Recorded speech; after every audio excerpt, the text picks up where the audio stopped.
not ready for, but I am awake and tired, but still, this is one that I'm going in super fucking blind. Mainly, and with me is the new brother, and as said in the reaction, Bakugan can't join me for this one because he's on family leave, but he will most likely be back after this one. So, hopefully, things will go smoother that way. But anyways, today we got Guts, a character I'm familiar with, against Dimitri, a character I am not familiar with because I never played Three Houses. Or any other of the Fire Emblem games that he is in. Except for Heroes, Warriors, and Smash Brothers. Outside of that, I don't know much about Dimitri. I really don't. I really don't know what Dimitri is like. So, this is gonna be all new to me. And we're gonna be using, what was it, the G1 Death Battle fan blog or whatever it is for this thing? Yeah, it's a good way of looking at everything. Alright, so we all know what Guts is. He's basically the legendary, terrifying, brutal black swordsman of Berserk. And yes, we're also gonna mention that he did have a recent anime, which wasn't as good as the OG anime, from what I understand. Yeah, the animation is supposedly pretty bad in the more modern one. And Dimitri, well, he was the former leader of the Blue Lions and King of Farragus of Fire Emblem Three Houses. Again, I am not familiar with the lore, so if you couldn't tell, it's pronounced Fargus, and it's one of 3 of the main countries of the continent of Thorland. yeah, if you couldn't tell, I am not familiar with Fire Emblem lore. I'm somewhat familiar. I've only played, like, a little bit of the GBA title, Fire Emblem Heroes, and a little bit of Warriors. So I've played Awakening. I've played what was the one after that? It was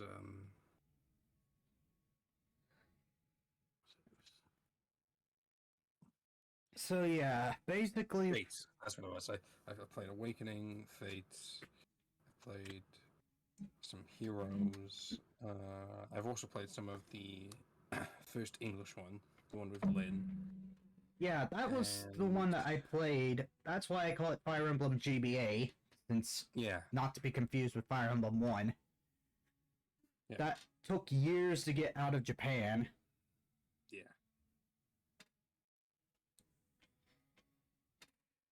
It's a pretty fun series. It's a fun series, and as much as I am a big RPG fan, I'm not really... Fire Emblem's one of the few that I never really dove into properly, so Yeah, because it's a bit different gameplay-wise to, But like Final Fantasy, or Kingdom Hearts even. Like turn-based strategy. Like, the only turn-based game I've played in terms of, like, RPGs was Final Fantasy Tactics. And I think some of the other Final Fantasies as well as Legend of Dragoon. But outside of that, I've not really touched Fire Emblem that much. So, anyways, so Guts, we pretty much know that his life was utter shit. He had an abusive mentor, and he ended up killing that abusive mentor, and he ended up befriending Chich. I cannot pronounce names worth my life, so I am so sorry. He ended up getting offered a spot by Griffith. In his group, they had a proper duel, Griffith emerging victorious and Guts joining the Band of the Falcon. Became the greatest captain within 3 years, and thus were enlisted in the fight of the 100-Year War. Guts encountered Apostle, Nosferatu, and wounded him, but was defeated. Guts remained loyal and to Griffith in his dream, but incidents began to shake his faith following the intentional killing of a noble Midland and hearing Griffith's opinion that a friend like Guts was just a tool to achieve his dream. Yeah, and I should also warn you, for anything that I say about Berserk, it gets pretty fucked up. Yeah, it really does. Like, a lot of people are going to be confused as to why a Fire Emblem character is at all comparable, but you've got to just look at what Dimitri's been through. It's not the same. Okay, but it's definitely comparable. I mean, yes, both were tragic, but Dimitri's wasn't as fucked up as Guts' fate. No, of course not. Because Guts, okay. I don't think anybody. Like, after his love interest got raped and he was forced to watch. Yep. Head rape. I think, if I remember correctly, he literally ripped his own arm off or some shit like that. It's been ages since It's been ages since I've watched Berserk, so I may or may not remember a whole lot. Yep, so yeah, Guts witnessed his friend murdered left and right, his lover violated right in front of him, and he had to dismember himself just to stay alive. Fortunately, Skull Knight stepped in and rescued Guts and Casca before they could perish. The Eclipse left Guts with the desire for vengeance against Griffith. Now, Vemoto and demonkind everywhere. So yeah, he went on a murderous rampage against all demonkind.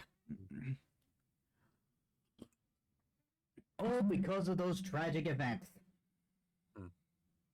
Then Dimitri's is his family got killed his entire family got killed in front of him when he was like I think 9. Ended up 14. That's what it is. Entire family died in front of him at the age of 14. He participated in his first battle in 1178 when he was 16 and had unexpectedly high amounts of bloodlust.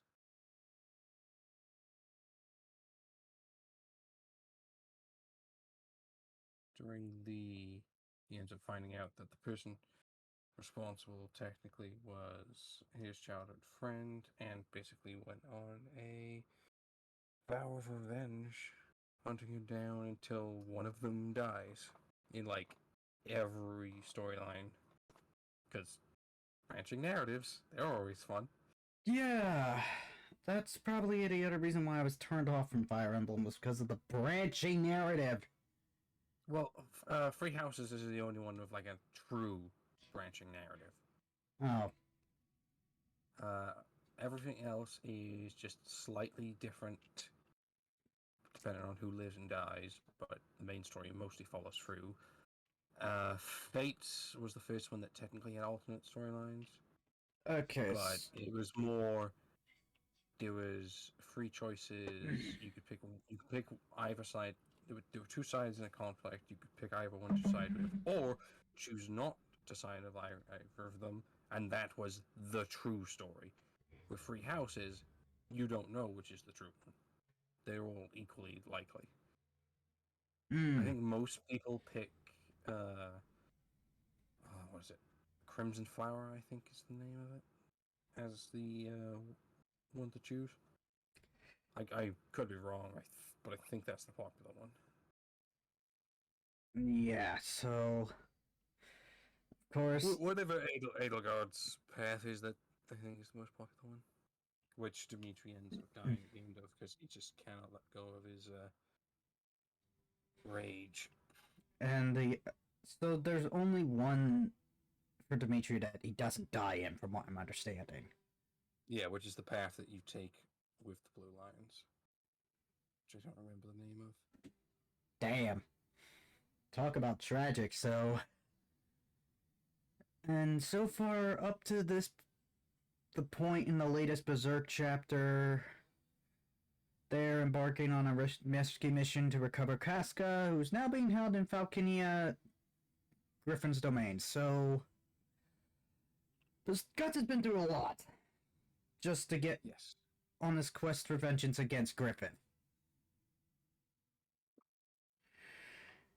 So what do we got for like his experience and skill? So he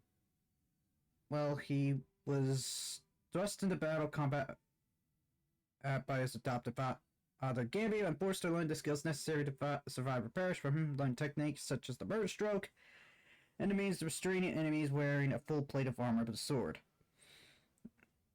Before reaching adulthood, he was able to fight entire groups of mounted mercenaries by himself. He was also comparable to Griffith during the Golden Age, who was stated to be the best fighter in the band of the Falcon, which also has a reputation of being one of the strongest forces in Midland. So, a good thing there's actual images that I can actually see. Yes, show me the damn images, you goofy imager. Okay. Oh, it's a manga panel.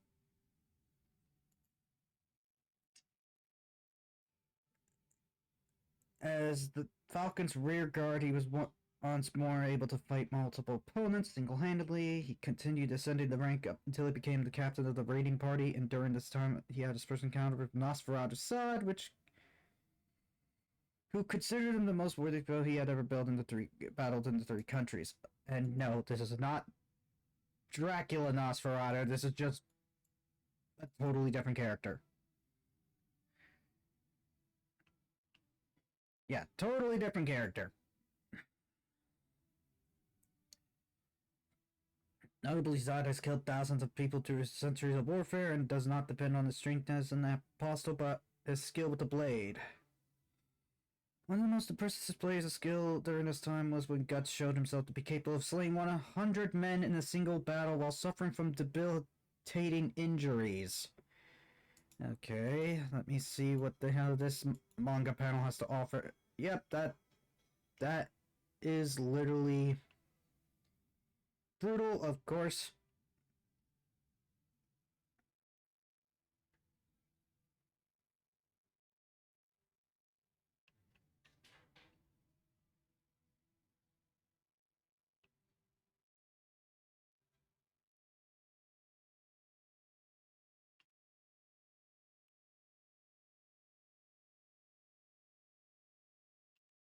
Of course, it's actually showing me a bunch of panels where he took on a horde of soldiers with injuries.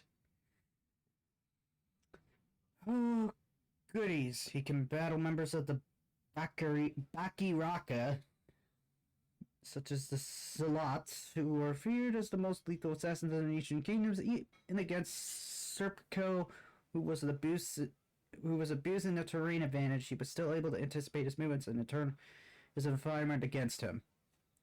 During his time as a Black Swordman, his skill was stated to exceed the level of an apostle.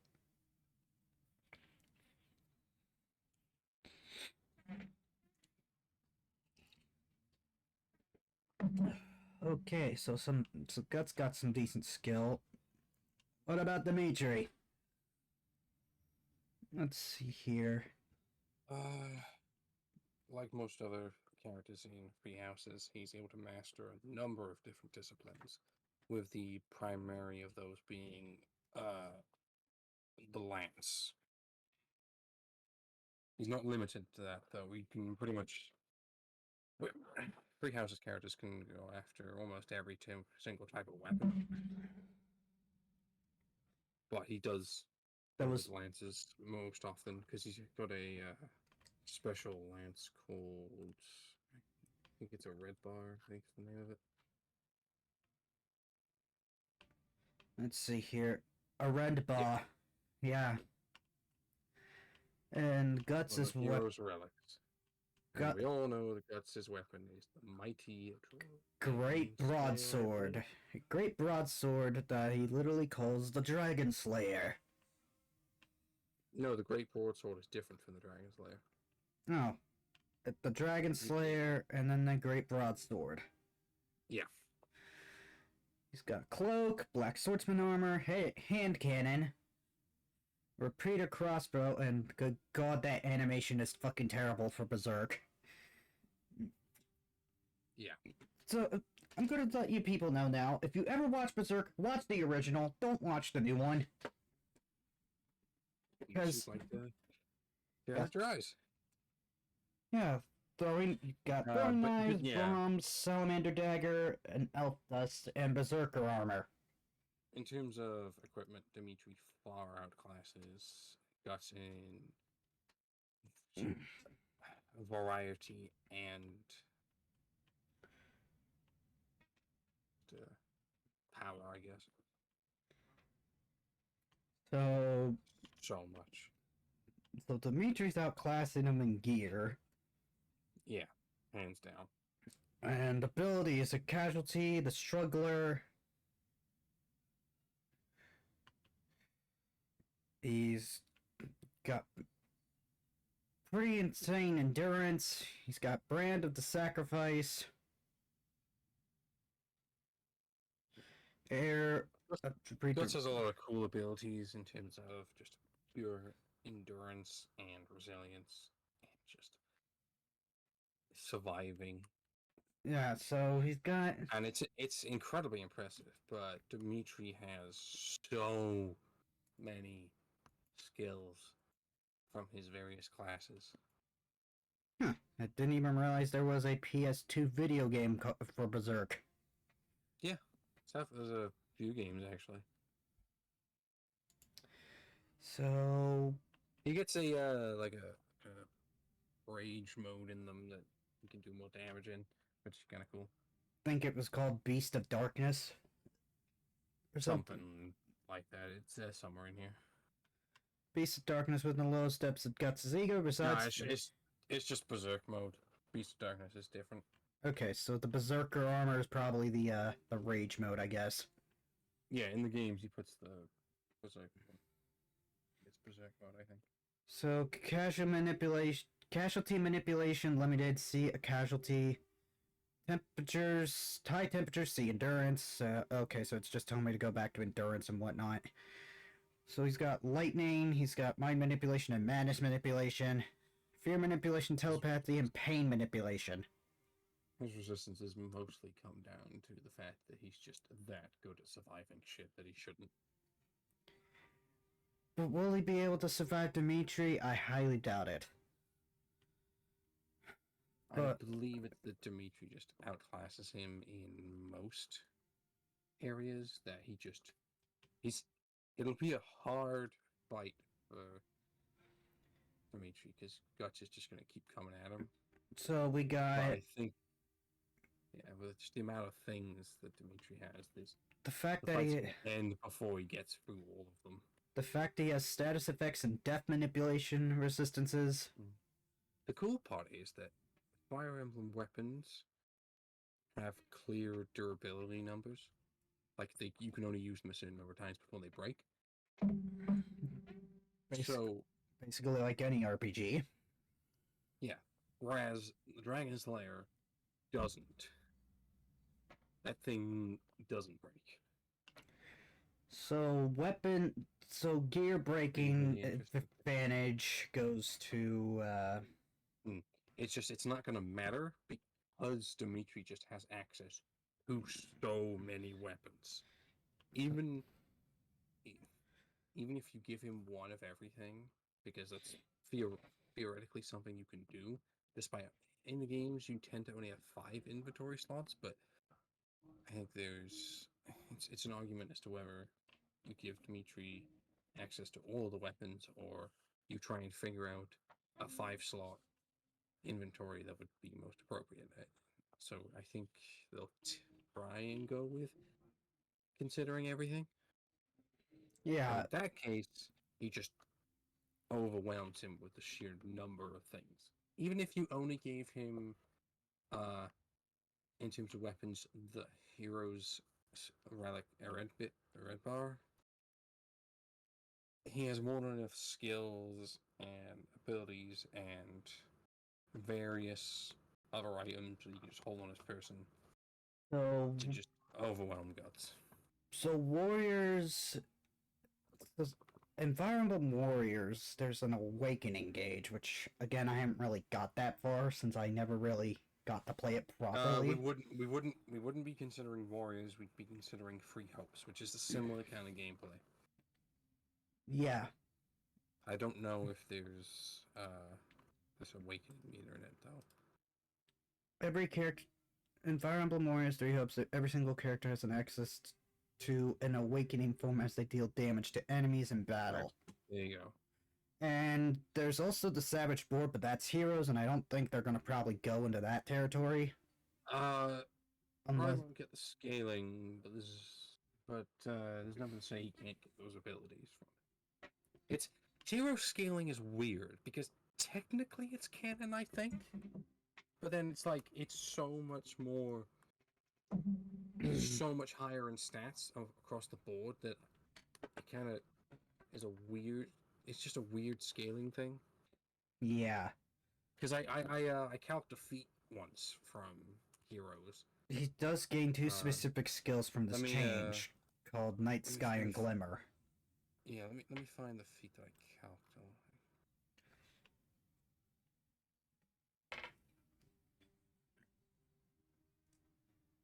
Yeah, here we go. The document here. Oh god, they actually mentioned the fucking Nightmare Battle, and they actually clarified that the Inferno was Cinder from Killer Instinct. Ugh, you madmen. So I did this calc for Fire Emblem Heroes for a laser dodging feat, and it got up to 7,500 times the speed of light. Oh boy. Yeah. It also wasn't a one frame thing, so it was able to accurately be calced. Now, to be fair, we don't know. This is using the distance between our Earth and our Sun, not whatever realm they were in when doing this calc, but it was the best distance. It was really the only distance to use. And I don't think the world that they're in is that different from ours, that you can't use the distance between our Earth and Sun, since I believe the sun has to be in somewhat similar distance to a planet for life to be capable of it. So yeah, 7,500 times the speed of light. So yeah, heroes, which is massively faster than most other fire stuff. Yeah, that's pretty insane. So we got Fates for Guts. Killed nearly 100 men by himself in one night, defeated hundreds of monsters at once, suppressed Griffin in swordsmanship and defeated him in duel, was recruited and allowed into Griffin's band of the Falcon, alongside him ended the 100-Year War, slayed the Seed God, took down several apostles as Charles, Rosine, Mosgus, and Ganshka. Swam to shore, swam to shore, shows you I'm not fully awake yet, and I'm slurring my shit. Swam to shore while wearing his heavy armor, carrying Dragon Slayer and holding an unconscious person. Only one of the only survivors of the eclipse, stated to be more powerful by himself than an entire warship. The only man capable of lifting and actually wielding the Dragon Slayer. I will not count this as a beat, but I'm gonna read it anyways. Killed Nightmare from Soul Calibur and Cinder from Killer Instinct. What was he doing there, bro? I thought he was on the team. I don't count that as a goddamn beat because that was just an actual battle that happened, and not to mention it's a joke. They just slapped Cinder from Killer Instinct in there as Inferno. Like, if you were gonna seriously do Inferno, don't use fucking Cinder from Killer Instinct. That just... I imagine it was just a matter of the resource was there, and it meant they didn't have to spend time on grabbing it. I don't know. Like, they could have easily just tried to work a way to make, like, a giant eyeball for Inferno. It would have been perfect. I don't know, man. Because... So, yeah. Power kicked off some metal bars, defeated Griffith, and cut through his sword At the end of the Golden Age, blocked attacks that would destroy any person's sword is a single strike, killed a man with one punch. Oh, gee. We've seen how many times we've seen one punch kills before from One Punch Man. Yeah. Smashed the giant boulder to pieces, sliced the snake count in half with one swing of Dragon Slayer, cut through 4 men fully decked out in armor, shattered a helmet with a single blow, sliced a horse in half along with the stone floor, fought Ganshka in single combat, physically contended with Zod in his apostle form, and stalemated him. Combined effort was Shurike vaporized the head of a giant water snake. That which is literally 22 tons. 22.7 tons of TNT. Yeah. He's got a speed going with a max number here of Mach 21.6 and dodging some lightning. Pretty impressive. And Mach 4.8 for the head skewer technique.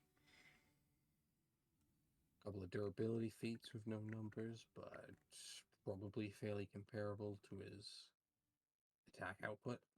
Of course, they use a gift of Soul Calibur. It's look. Despite what people think of the matchup of Guts versus Nightmare itself, that fight went hard. It went hard back then, yes, but can we get another? I think it still holds up. I mean, honestly. To me, it would have been hell. The only thing holding it back from perfection is the fact they use Cinder. Yeah, that's fine. Like That's a very legitimate issue. Like, Cinder's not even from Soul Calibur, and that's what irks me. And this is coming from someone who's a big fighting game fan. It's just a resource saying. I imagine whoever's animating just thought it would be easier to use it. Yeah, so hopefully the next time they do Cinder, they don't rely on that nonsense. I'm hoping they probably make it 3D, because Cinder's design in KI 2013 looks pretty damn dope. Well, I kind of want to see if Soul Calibur or Killer Instinct comes back. I want to see Spinal versus Cervantes. Oh yeah, that fight's been long overdue. Yeah, I think that's a generally agreed upon community thing. So let's see here. Durability for Guts. He's got smashed through pillar by Sod. Survived lightning, which incinerated and reincarnated apostles. Endured the full power of Moscus God Breath. Withstood his arm being cut off by himself. Took a stinger through the jaw. Didn't even scream. Survived falling hundreds of feet. Survived being run over by Rosine. Flying at supersonic speeds. Took hits from a sea monster that's bigger than buildings. Endured Ganishka's. I'm sorry if I butchered the name. Lightning. Survived a scream that could kill normal people twice. So he's got some insane durability, but will it be enough when it comes to Dimitri? I don't think it will be enough.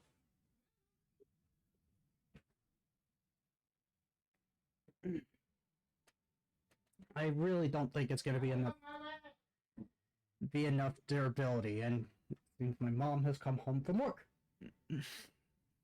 I'll have to wonder what her day is like. I'm sorry, is one of the overall feats for Dimitri literally a fucking Beyblade in Fire Emblem Warriors 3 Hopes? They have joke ones at the end of their lists. You know, it's like, just a little comedy to break it up. Hang on. I will do a quick BRB. I gotta see what mom wants.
They probably didn't hear it because it was on the BRB. Hey, everybody, look back!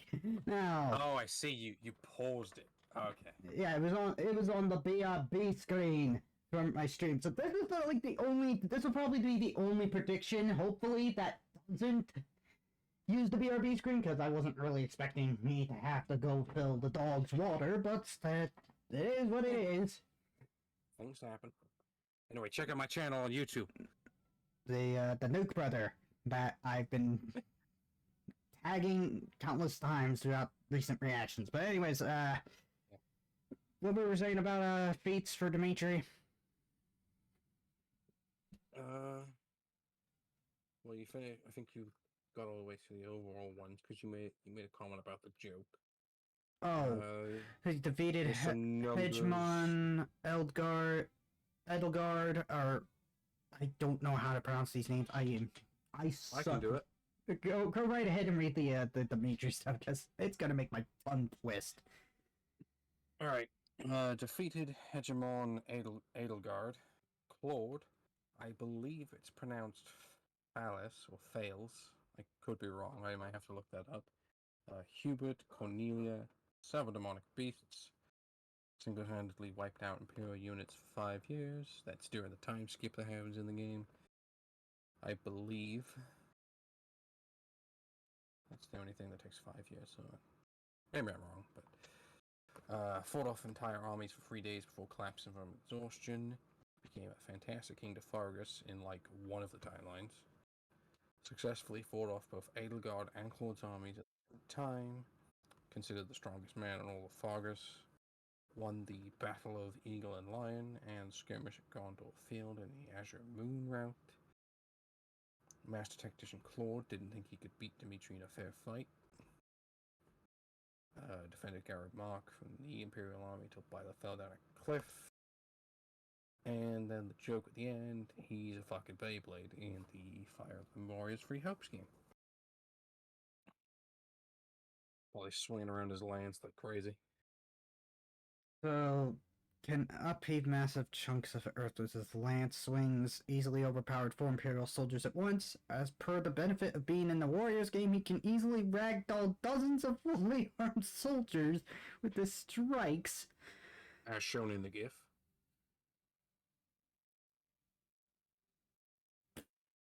Of course! Ragdoll physics! Yeah, that's always fun. When he was 9, he broke a sword in half by swinging it too hard, lifted boulders as a workout before the 5-year time skip, crushed a soldier's head with one hand, physically superior to Raphael, who can shatter a large rock effortlessly using a raid bar? Oh my god. Nintendo, what is with you and weird names? Broke through the magical shield of Thales, killed massive wolves, birds, worms, dragons, and even... Wait, mechs? Wait, when was the fucking mechs in a fucking Fire Emblem game? Huh? Hang on, let me see this shit. Let's look at this. That's a mech. That does not look anything like a mech. That looks like an iron golem. Well, I mean, it is a mech. It's just a small mech. Doesn't even look like a mech. When I think mech, I think gigantic. It's from Free Hopes. That's still not. Oh my god. I get your point. Either gigantic. Maybe it's bigger than the image in the wiki is giving out. Probably. Who knows? Battled and killed a evil shadow version of himself while trapped in Zaros. As a child, was able to swim in full armor. Let's see here. So speed was able to move. He's able to move quick, relatively quick compared to the meteor spell, which is Mach 7.8. Yeah, here you go. Let me. This is probably it's bigger than a house. Hmm.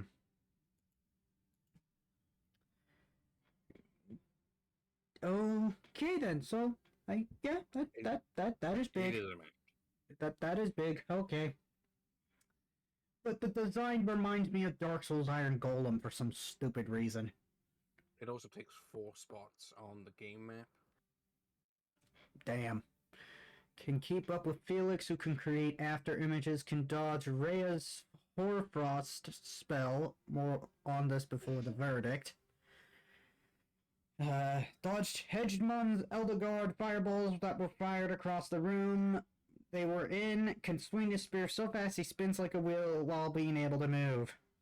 Once again, probably the referencing to the whole Beyblade joke. Anyways, as seen above, oh, it's the GIF, can shrug off powerful dark magic used by Thales, a bad guy who is on par with Rhea. More on her below. Tanked magic, a direct hit from Ajana's arrow by Lawrence. It's 2-0 on tanking attempt murder by via tiny daggers. If you think this is a joke, keep reading. If you think this is a joke, bear in mind multiple grown-ass men in armor have been killed by by exactly that in this very universe. Yep. And this is probably why I've never really gotten into violence, because it's fucking confusing logic. Yeah. Yeah, but then a lot of fiction has that. Survive the fiery destruction of Hedgemon Elderguard. Can take blows from giant monsters and robots. More than capable of withstanding magic meteors to the face, as well as all sorts of lightning, fire, and assorted elemental stuff. Okay, so we got scaling for guts. Nosferatu Zod, Mogus, Genshka, Griffith Prefemito, Hiriki, Serpico, the God. God, that looks like something out of fucking Final Fantasy's fucking... one of the Final Fantasy bosses. Okay, so what do we got for, like... feats? Endured being closed. Proximity to the Great War of the Astral World, which dispersed a large storm. 19.9 megatons of 10.8 gigatons of TNT. And then Mogus Breath vaporizes a large blooded creature, which was 119 tons of TNT. Ganshka was generated a storm in its postal form, 280.7 kilotons of TNT.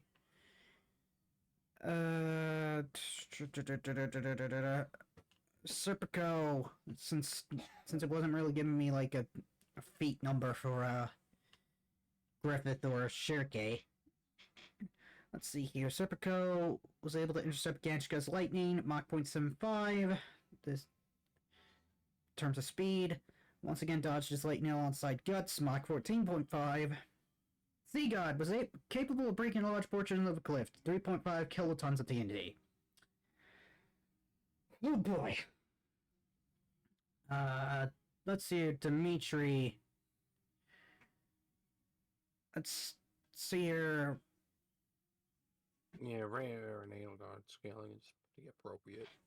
So, rare in a dragon form with the multiple javelins of light, which are quite powerful. Single javelin of light created a burning cannon out of Aliel? I have no idea how you pronounce that. Again, well, it's all 11.3 gigatons of TNT. Javelins of light have been stored countries. Rare in her dragon form throws a monster so hard it breaks a huge wall of 1.6 kilotons. You'll note that Guts' best was like 22 tons of TNT. But, let's see here. Lysithea. Lysithea. Yeah. The minor crest of the Charon can cause downpours over Greg Mach. So 296.1 tons to 175.6 kilotons of TNT. Yeah, Lysithea is pretty much one of the best managed units in the game. And then you got the main character that stole the spotlight of Smash. I'm sorry. Hold on. I'm sorry. Byleth is a pretty good character, given, that they're just a dude with a sword, or woman, depends on how you prefer. Even so, I'm still tilted. I think Byleth is a better inclusion than Karin. I'll tell you that. I would have rather much had Dante over Byleth. Yeah, well, everybody would have. Because, did we seriously need another Fire Emblem character in Smash? We did not. Like, I will agree. Nintendo was like, oh no, you must include our new game in your Smash Brothers. Because Well, actually, no. it wasn't Sakurai's decision. It wasn't Sakurai's decision. It was... He gets final say over who No. gets in the game. Yes, he does. I don't remember him saying that he chose Byleth. I remember He gets it being the final say because he has to be able to put them to a move set. He said that it wasn't his decision though. Can you prove this? Literally, he just proved it in his direct. He Well, literally... then show me. You're gonna make me look up this shit. I'll do it later. Yeah, when you make a claim like that. I'll do it later when... Fine, but you're gonna have to prove it to me. Because I just don't believe that he was forced to do it. You know, it's correct.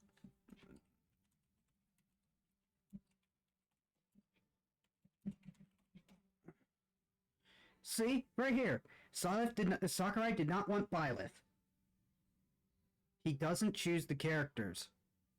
You got a link?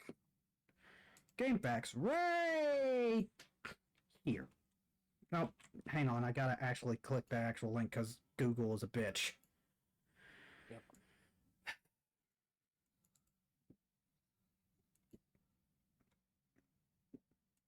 Right here. Bam. Alright.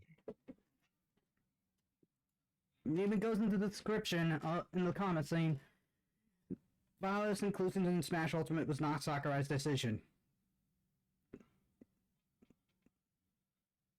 Nothing about the first quote there backs up that it wasn't Sakurai's decision.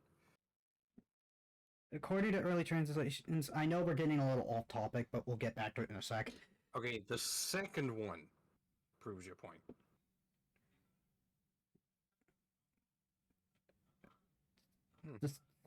So yeah, Sakurai didn't choose Byleth. It was ultimately Nintendo's decision. I guess I was wrong. So yeah, anyways, we're getting off topic here. Well, kind of. So back to the whole Byleth thing in this fighting regarding feats. A feat there for 217.8 petatons of TNT. And then, Sophis who could sink the world down to the watery depths. okay, so someone named Shez who was able to match Byleth equally in free hopes, and Dimitri, Shez, and Byleth. Dimitri has fought alongside both Byleth and Shez. I think there's even a thing where Shez asks Dimitri to kill them if they get out of control or something, which pretty much and solidifies the scaling. so yeah, apologies for that whole claim that we had to go through, but I had to show him the evidence. I don't accept things without proof. That's understandable. But anyways, But when I see the proof, I'm not going to just be like, oh, you're still lying to me. I'm like, okay, yeah, no, fair enough. Nader stated that Byleth's sword could slice a mountain in half. That's 2.1 megatons of TNT. So, let's see here. When it's all over. Did they seriously fucking reference Light Arrow? Oh, I love that.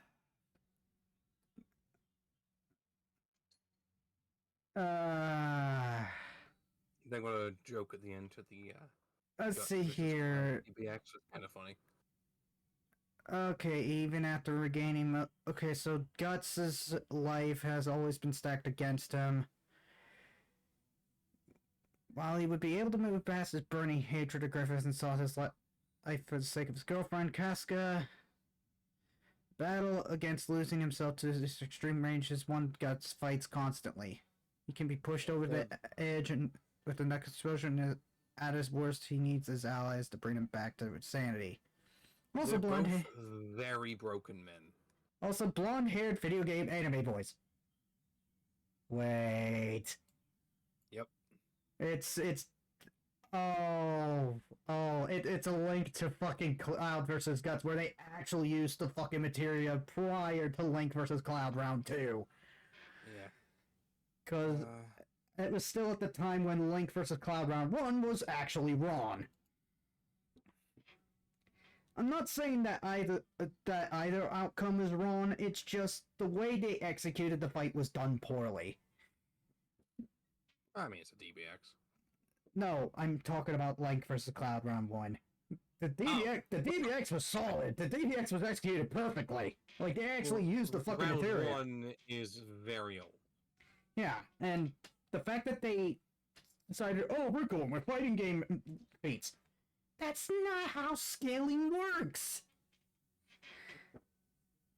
Literally, you don't scale to Dissidia and Smash Brothers and call it a day. I mean, you could. But it doesn't work. I even stated that in my revisit to that reaction. Oh, yeah, no. Scaling to Smash Bros. Is weird because of how all the characters are supposedly on par. I far outclassing some of their seats in some series, and then it just equalizes everyone. That's what most fighting games tend to do, but that's because they have to. Dimitri still broke him out with great self-hatred and a desire to die. This can cause him to be overly reckless in fights, not worrying about his own safety, which has resulted in his death in at least 2 out of the 3 houses, maybe 3, but Silver Snow is weird. It is weird. He can also be completely irrational during times of rage, often scaring his own allies in the process, though he's been able to mostly move past this thanks to help his friends and Violet. He's still walking the road to redemption, as well as all of Dimitri's weapons, even Adrenbar, will break in battle if used for too long, and will break even quicker through the use of weapon skills. Though Adbar doesn't traditionally break, it just requires a period of rest before it can be used again. Yeah, the Heroes Relics are cool like that. Is 3 houses faster than light? See, this is the thing. It all comes down to dodging certain light spells and how you consider that for because that all happens in gameplay, and it's a little weird scaling wise. There's nothing about it that suggests you can scale directly, but it's easier to just not. Some Fire Emblem continuities, such as one pertaining to Marth and Lucina, provide thorough documentation on how magic in universe works. With the aforementioned example, magic is confirmed to harness the natural elements through literal magma from the earth or lightning from the clouds. Yeah, the Fire Emblem series is a bit interesting in that the various games don't all connect continuity-wise. Like, they have their own continuities. Some do. Like, some connect. The one with Lucina, if memory is correct, is like connected to Marth's timeline? I don't fucking know. Yeah. See, the weird thing about Awakening is that you can summon units from all past games, but it's more that Lucina and Marth share the same universe, because the dragon, there's the character Tiki, the dragon god thing. I don't know what her exact role is, but she's in both games. I believe it's that they share a multiverse, absolutely. But in individual universes, the magic works differently. Like in, what is it? It's like, it's the game of Alm and Celica. I don't remember what the name of that is. Shadows of Vestria or something? It'd be much slower than Faster than Light. Oh no, 3 houses is definitely not Faster than Light, let alone anywhere near that, at least not without scaling to the other Fire Emblem titles, which they're probably going to do anyways. Death Battle would probably... I can see Death Battle scaling to putting Dimitri at Faster than Light. And... there's nothing wrong with it. It's just a matter of... how are they gonna make it work? Because the other timelines are fucking weird. It's kind of hard to prove in a lot of situations. And because of how attacks work. and then you got Sophis and the Javelins of Light, which of course they used the screen cap of the final Smash from Smash. Yeah. Sorry, I'm still annoyed that Byleth is in the game, though I did recently, a while back, react to all the trailers since Sora's release. Oh, speaking of that, I was actually able to react to the Byleth reveal trailer in while I was in college, just out in the main hall. It was kind of cool. Like, I even said this isn't me hating on the character, this is just me rating how it's presented. Like, did I want Byleth? No. But is this about me asking what I really want? No. It was about, during that, I was basically rating all the trailers for Smash Ultimate to see on how they were presented. So, that's we can probably just yeah,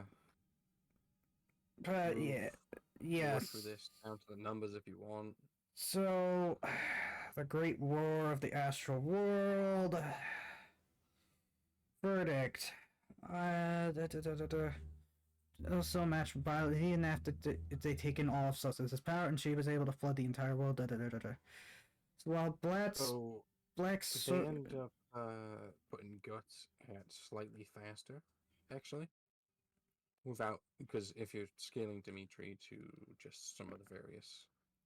Let's see here. So while the Black Swordsman is a tad faster, Dimitri's monster's edge in power and durability, no matter which end you use, means that he can survive anything Guts throws at him and hit back way harder than this spell can take. Yeah, it's like massively. In terms of arsenal, Guts also falls a little flat in comparison to Dimitri. So Dimitri has a collection of bows. Guts, range weaponry possess weak points and limitations. He only has like that crossbow and cannon prosthetics. Salamander's blade, AoE, flame burst are assault option. Dimitri simply has a wider number of long ranged and AoE option as a whole. Melee range, well, Dimitri's overall melee arsenal power annihilates Guts in sheer size and versatility. So, comparison to and bar is not the only weapon he can Dimitri bring. Pretty much controls the entire fight through just the sheer amount of weapons and abilities he has. Okay, now my main concern, the Berserker armor. Many people claim to be Guts' ultimate trump card. It ends up failing him more than it helps in this battle. It's not like Nightmare versus Guts. It would let him fight for longer, but against Dimitri, it just doesn't help. Sure, it makes him faster. Dimitri has several tools. Guts can't hurt Dimitri, like, at all. He'd have to hit him so many times to actually hurt him. I don't even think Guts' insane endurance could have. Several Dimitri's tools completely counter the Berserker armor. Weapons such as the Armor Slayer, Heavy Spear, and Hammer were made to target and break and defeat heavily armored units. Plus, Dimitri can probably just take Guts stabbing him, trap him in the sword, and just immediately hit him back and kill him in one go. And he can, even with if they were to assume weapons have the eventual breaking mechanic, he only needs to hit Guts once. He could still target the Berserker armor, combat arts such as Atrocity or Thunder Rush, which are attacks specifically designed to break through heavy armor and to destroy it. Yeah. I have a suspicion that they're going to have the Berserker armor breaking in the fight. So... Also, the Death Battle cast is on an hour and 10 minutes. They're going to have the preview for the fight. I'm curious what it's going to be. I'm presuming it's going to be 3D because... they've pretty much confirmed that it's 3D. Good, because they don't have a... There's not really... One of the reasons they chose Dimitri over Claire, not the only reason, but just it was one of them, one of the many, was that Dimitri had an already existing 3D model and Claire didn't. And that and Guts is kind of also got 3D models as well, if you count the It's PS2 probably game. Yeah, it's probably one of those. They probably cleaned it up, hopefully. So, pretty... The disadvantages. Oh, I love the disadvantages for, Guts. 2016, yes. Not even the 2016's Berserk was utter trash. And then that fucking boat. That fucking boat. Oh yeah, look at his advantages. Beats opponents stronger than him every single day. But Because this is what Guts does every single day. He gets the shit kicked out of him, people's leagues above him, and prevails. But we got Dimitri, who's beats opponents weaker than him every single day. And oh, that's awesome. oh god, Three Houses memes. Let me look at this. What the fuck? What the fuck? Oh yeah, oh dear god. There's some good ones. Oh, I will admit. Apex of the world, so is not allowed to eat the weeds. Auto battle. So apparently Dimitri sucks in auto battle. Well, that's a joke because auto battle in Fire Emblem is it will get your units killed. So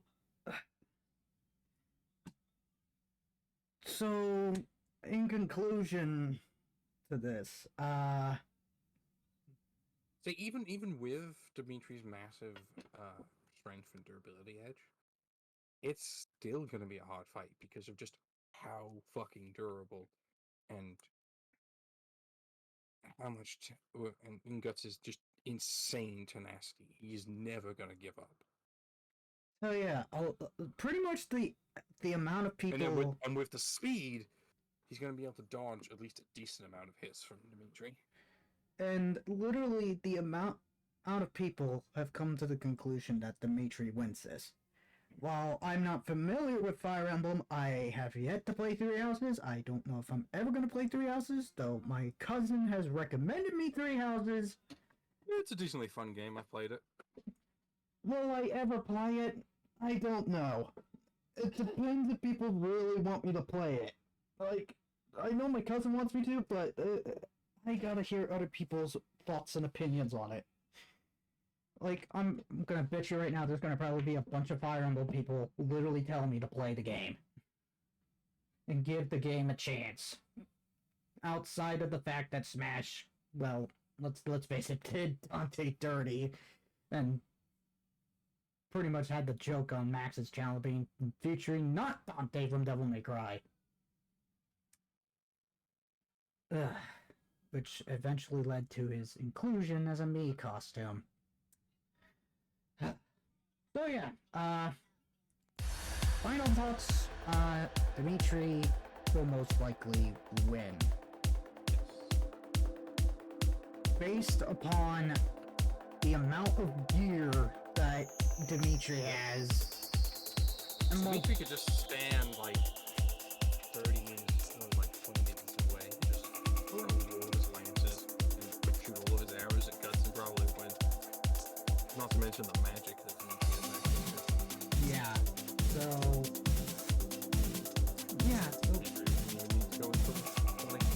so pretty much Dimitri wins by a landslide when it comes to this.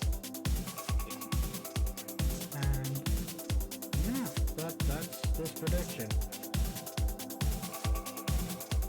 And like I said, after this death battle that's coming next week, it'll most likely be the return of Bakugan for the next battle, because in the return of normal scheduled programming. Essentially. So we got ourselves. I think it's gonna. I'm not sure, really too sure it's gonna be a curb stomp with but I honestly think it's gonna be a tough challenge for Dimitri, but he has stuff that can counter whatever Guts throws at him. But anyways, I hope you all enjoyed. Sorry if the random masturbate that showed up out of the blue. Like, I had to really show the evidence that, yes, apparently Sakurai didn't want Violet in Smash, but it was the higher-ups' decision and not Sakurai's. Oh. So hopefully you'll enjoy this whole prediction. Thank you, Nick, once again for joining me. Pleasure to be here. And we'll see you, I believe, Monday, or depending on if schedules are not fucking weird. It'll probably most likely be Monday for the reaction. I'll be watching it on Sunday, and then I guess I'll watch it again with you if you want me to. That's, of course. And once the normal scheduled programming returns, we'll not just have Nuke with us, but we'll have Bakugan again as well. Since I really can't wait to see what next week is. Every week I just hope I see Mass Effect. Because, oh my god, I want it! And I do want Master Chief versus Doomslayer, but at the same time I already know it's probably not gonna happen. Well, I don't want it. Mainly, the only reason why I want it is because I want to see how their shit has improved since the last fight. Well, I want to see Master Chief versus Commander Shepard. And as much as I want to see Doomslayer fight Samus, I don't think Samus wins that. I don't think she has a way to counter Argent energy, from what I understand. Right, but Chief versus Shepard is like really debatable. It's like really close. And then there's also Master Chief versus Samus, which I wouldn't mind because that's kind of tributing him on the own, which makes sense. Yeah. I wouldn't be against that as like a 3D DBX, as a tribute to everything. Like, but I just, as a proper episode, I want Master Chief versus Commander Shepard because there's just so much legacy there. It's a pretty damn good thematic connections. Well, I may not have played much Mass Effect, but outside of, I think what was it, Wii U title for the third game or some shit like that? Man, that's where you go. I really didn't know much of the lore. It's got some of the best. So, yeah, anyways, like I said, hopefully you enjoyed. And then Captain has been signing off. I will see you. And then my stream will still most likely be like Fortnite, checking out the Jujutsu Kaisen collab. That's